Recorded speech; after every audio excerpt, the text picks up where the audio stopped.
como sí ocurre, lastimosamente, odio las comparaciones, pero ocurre en muchos países que tienen un muy buen nivel de donantes de sangre que lo hacen de forma voluntaria y también constante, porque hay necesidades y también hay números que por ahí podrían ser muy preocupantes para todos nosotros.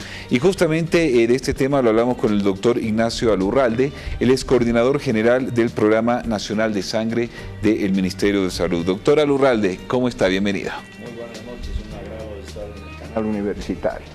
A ver, vamos con la pregunta al grano, porque se viene una colecta de sangre que es muy importante este 27 de diciembre, del que todos podemos ser parte, y enseguida vamos a conocer los detalles de este tema. ¿Cuánta sangre se necesita en el país y cuántos donantes voluntarios van a los diferentes bancos de sangre a donar justamente este elemento? Gracias, Juan Manuel. Esa sí que es una pregunta clave, pues en todo el país se utilizan cerca de 190.000 transfusiones de sangre. Pero si nosotros vemos la gente que dona voluntariamente, es decir, sin interesar quién es la persona que va a recibir, la que extiende su brazo a la vida, la que lo hace altruistamente, apenas llega a un 28 a 30%. Nada más. Del total. Y los parámetros de la Organización Mundial de la Salud nos dicen que debemos tener un 100% de donantes voluntarios. Claro, ¿y qué es lo que pasa? Hay que ser un poco autocríticos porque, claro, cuando alguien que conocemos necesita sangre, nosotros por amistad, por familia o por otros temas, hacemos la campaña, conseguimos entre los amigos una importante cantidad que esperemos que en la mayoría de los casos salve a la persona.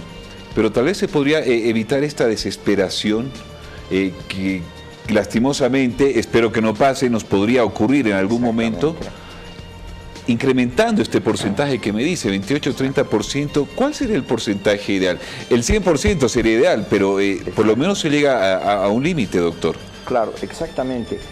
Si nosotros hablamos de estos límites, necesitamos un sistema educativo para los donantes. Ha empezado usted con una palabra muy bonita, ¿no es cierto? Ha dicho que debería haber una cultura de donación, y esa cultura solamente la vamos a obtener educativamente. Esto hay que empezar desde la escuela. A los niños tenemos que explicarles para que pierdan el miedo a la aguja, para que se acostumbren a ver que hay necesidades de transfusiones, de defender la vida, de proteger a la gente, del amor hacia los demás, de hacer la entrega absoluta, ¿no es cierto?, extender el brazo a la vida y ser altruistas. En ese sentido, eso tiene que venir educativamente. Tenemos que hacer un matrimonio con el Ministerio de Educación para que ese niño, cuando llegue a bachiller, ya sea un donante definitivo. Pero en el camino también son importantes los niños, pues cuando están en cuarto, quinto de primaria, ya se cargan a los papás para donar. Por lo menos tener al papá y la mamá, ya tenemos 2 donaciones al año. Eso es lo que pediríamos, que las personas por lo menos 2 veces al año pasen por el banco de sangre. Suficiente con eso. Suficiente. Eso podría incrementar este porcentaje. Se eleva el porcentaje, digamos a la mitad, ya llega a un 50%. Y ya es un avance. Claro, ya tenemos un estocamiento. Doctor, hay mitos sobre la donación de sangre, que si tengo tatuajes, que si tengo piercing, que si tuve algún tipo de enfermedad en el pasado, que si tengo tal peso, que no puedo donar, que sí puedo. ¿Por qué no sacamos también estos mitos, doctor? Sí, es exactamente lo que viene con un sistema educativo. Ese sistema educativo les va sacando de la mente a los niños que la donación no tiene nada que ver con aquello. Y lo que usted me dice es cultura, pues es cultura de la gente. Hay ancestrales culturas donde nos dicen que, bueno, si donan su sangre se les ve el ajayo, ¿no? Se les ve el alma, y que nosotros somos personajes que los estamos matando lentamente. Y se está perdiendo, por ejemplo, aquello. Ya se está empezando a vencer, porque estamos llegando un poco más a culturizar a la gente, el campo, sobre todo, y los que llegan a la ciudad, los migrantes a la ciudad, que se están volviendo unos buenos donantes. Estamos tratando de realizar aquello, o que engorda, o que enflaquece, o que se va a contaminar con la aguja, o que se va a desmayar, o que va a estar débil. Exactamente. De todas maneras, lo simpático de un proceso de donación es que le abrimos una historia clínica. Le vamos dando garantía al donante porque lo registramos con 3 direcciones, él se convierte en anónimo, nunca más se sabe el nombre, le hacemos exámenes físicos, le hacemos preguntas acerca de sus enfermedades y le hacemos incluso un consentimiento informado para que él definitivamente decida donar. Y es más, cuando termina la donación, nosotros le entregamos una hoja de autoexclusión para que nos avise si no está en contacto con drogas, con problemas sexuales, entre paréntesis, ¿no es cierto?, que ha utilizado prostitución, etcétera, para que podamos cubrir lo que nosotros llamamos el periodo ventana, porque si es una infección reciente, las pruebas me van a dar negativas.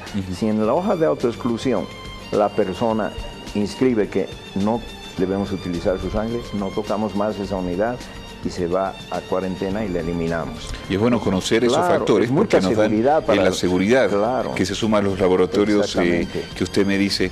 Doctor, con una unidad de sangre que yo pueda donar, ¿qué puedo lograr con eso? ¿A cuánta gente puedo salvar? ¿O qué se hace con esa sangre que yo dono? Excelente. La sangre que yo obtengo de un donante es un producto como materia prima, porque de allí yo puedo obtener plasma fresco congelado o plasma normal, depende del tiempo en que yo separe aquel plasma, plaquetas, crioprecipitados y paquetes globulares. Puedo salvar a 4 personas con una unidad. ¿A 4 personas con una unidad? ¿Cuánto tiene una unidad? ¿Cuánto contiene? Como 530 centímetros cúbicos. Un poquito más de medio litro. Claro. O sea, yo voy sacando, viene con un anticoagulante especial, un preservador especial, un viabilizador especial, ¿no es cierto?, que hace que la sangre esté 35 días entre 2 a 6 grados. Y que se mantenga fresca, hablando en términos un poco más comunes, para ser utilizada. Imagínense usted, estas cifras son importantes porque hablamos del 28 al 30% de los donantes que están trabajando para cubrir el 100% y que con una unidad de sangre usted puede ayudar hasta 4 vidas. Imagínense si se genera esta cadena y cada vez más gente dona. Porque definitivamente el hecho de poder trabajar con el tema de sangre es para salvar vidas, y principalmente con las sangres que son, o los tipos de sangre que son un poquito más difíciles de conseguir en Bolivia, la sangre universal, que la tenemos casi todos, o la A positivo, que es la siguiente en jerarquía, pero hay otros tipos de sangre que son realmente diferentes y que son mucho más necesarias. Es así. Por la raza aymara y quechua, nosotros hasta un 85% somos grupo O. Antes de ver, se hizo un estudio en momias prehispánicas, todas eran O, pero el cambio ya de aparición del B, del grupo A, que son los otros grupos, y el AB, se viene dando por el metropolitanismo, ¿no?, por la llegada de gente de Europa o porque empiezan a llenarse las ciudades, había un intercambio ya de sangres. Entonces ya no es el 100%, porque imagínense qué preciosidad ese estudio, que se ha hecho el estudio en momias del altiplano boliviano y se ha visto que todas eran os. Interesante, sí, interesante lo que me comenta. Ahora, en este último contexto político, social que ha vivido el país y lo que podría haber ocurrido, por ejemplo, con el caso de Sencata, cuando un grupo de personas iban y dinamitaron el lugar y gracias a Dios esto no pasó a mayores. ¿Hubiesen podido ustedes contener todo esto, ayudar como banco de sangre? Mire, es una desgracia avisarle, pero hubiéramos sido rebasados, hubiéramos estado vencidos y no hubiéramos podido cubrir semejante caos y semejante desastre que se hubiera producido. Y es más, solamente si empezaban incluso enfrentamientos en el país, igual hubiera sido muy difícil.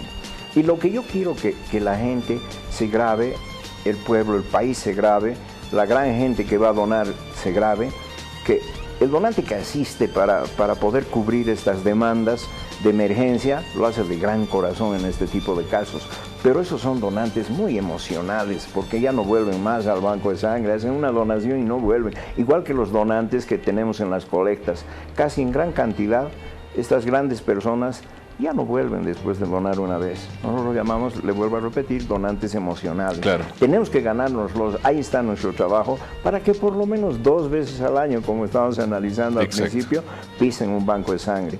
Pero este tipo de donantes emocionales, este tipo de donantes violentos que nos aparecieron para poder cubrir las necesidades de cualquier desgracia, catástrofe que tengamos en el país, además no podemos utilizar sangre violentamente ni rápidamente, porque tenemos que darles seguridad. Tenemos que hacer, así sean pruebas rápidas de hepatitis B, C, sífilis, SIDA y Chagas. Esa es la norma, porque el costo-beneficio nos resultaría inverso, ¿no es cierto? Seguro, seguro. Datos preocupantes, pero también esa es la intención de esta entrevista, doctor. Saber que la gente puede realizar esta donación de sangre solamente 2 veces al año. Con eso es suficiente. Váyase hasta el banco de sangre más cercano a su casa, dependiendo de la ciudad o el municipio donde nos esté viendo, y sea parte de esto. Ya queremos ser muy enfáticos en esto. Una unidad de sangre es capaz de salvar 4 vidas, y eso está ahí en sus venas, corriendo y circulando. Doctor, un gusto haberlo recibido esta noche. Doctor Ignacio Alurralde, coordinador general del Programa Nacional de Sangre del Ministerio de Salud, acompañándonos. Tenemos consejos para usted. Y queremos hablar de los 700.000